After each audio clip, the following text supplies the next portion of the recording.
Good to see all of you here again today.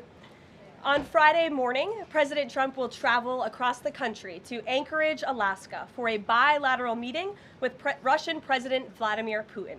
The brutal war between Russia and Ukraine broke out under Joe Biden's incompetent leadership, but President Trump is determined to try and end this war and stop the killing. As the president has said over and over again, his strong preference will always be for peace and partnership whenever those outcomes can possibly be achieved. There is no leader in the world right now who has been more committed to preventing wars or ending them than President Donald Trump. Just look at what took place here at the White House last Friday when President Trump hosted the Azerbaijani president and Armenian prime minister and got the two leaders to sign a historic joint declaration for peace, ending a decades-long conflict that disrupted the region and claimed countless lives. In other news, we continue to see positive economic reports across the board. Today's CPI report revealed that inflation beat market expectations once again, and inflation remains stable. Overall, inflation has run at a 1.9 average annual pace in President Trump's first 6 months in office. Prices for everyday goods continue to decline. Energy prices fell in July, including gasoline, which is down nearly 10% over last year, and propane, which is down 2.5% over last year as well. Egg prices fell once again in July and are down 20% since President Trump took office. Shelter inflation, the largest contributor to overall inflation, is at its lowest level since October of 2021. Wage growth for American workers is beating inflation once again. As inflation declines, this administration continues to be wholeheartedly committed to putting more money back into the American people's pockets. American real wages are up 1.3% over last year and have increased each month since President Trump took office. And small business optimism, according to this morning's report, has also reached a 5-month high. Ignore the panicans and trust in President Trump. That is our motto here at the White House. The America First economic agenda is working. On another matter, yesterday, President Trump took bold action to finally restore law and order right here in our nation's capital. The president declared a crime emergency in the District of Columbia, federalized the D.C. Police Department, and mobilized the D.C. National Guard to end violent crime in our nation's capital. As part of the president's massive law enforcement surge, last night, approximately 850 officers and agents were surged across the city. They made a total of 23 arrests, including multiple other contacts.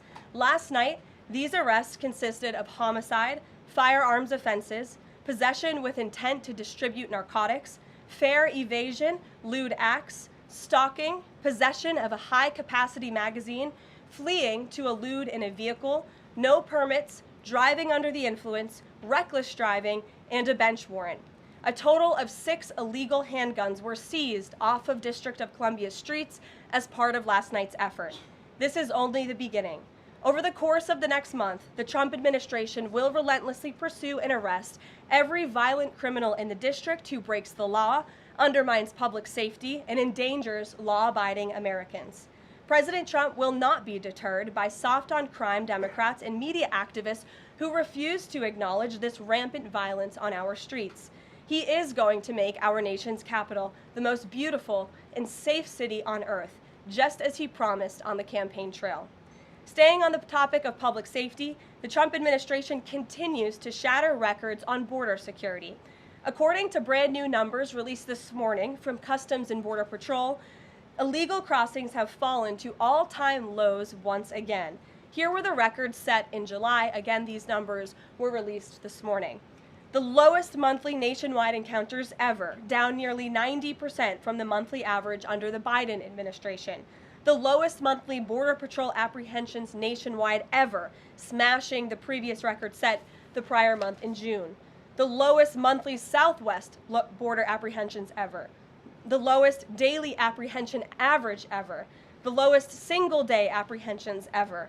And for the third straight month, there were 0 illegal aliens released into the country. Let me repeat that remarkable statistic. For the third month in a row, not a single illegal alien was released by the Trump administration into the United States of America. This is historic. Under President Trump, this border is the most secure it has ever been.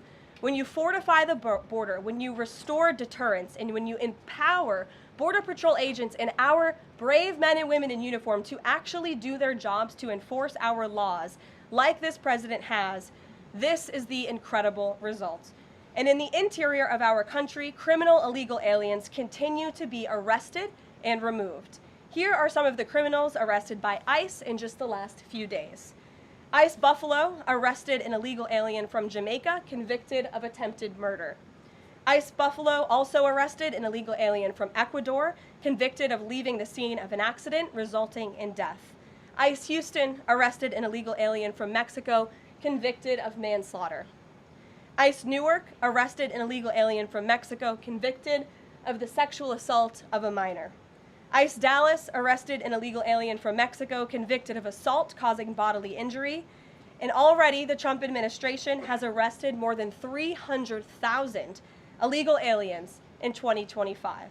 Again, more than 300,000 illegal alien criminals have been arrested in the interior of our country in the first 6 months of this administration. And despite many false reports in the media, nearly 70% of these arrests have been criminal aliens with criminal charges or prior convictions. This is success all around. This is removing the most dangerous public safety threats from America's communities and returning these individuals to their home countries. So there's been success all around. I'm sure you have a lot of questions today. I'm happy to get to them, so let's get started. And as always, we'll start with our new media seat, who is our podcast host.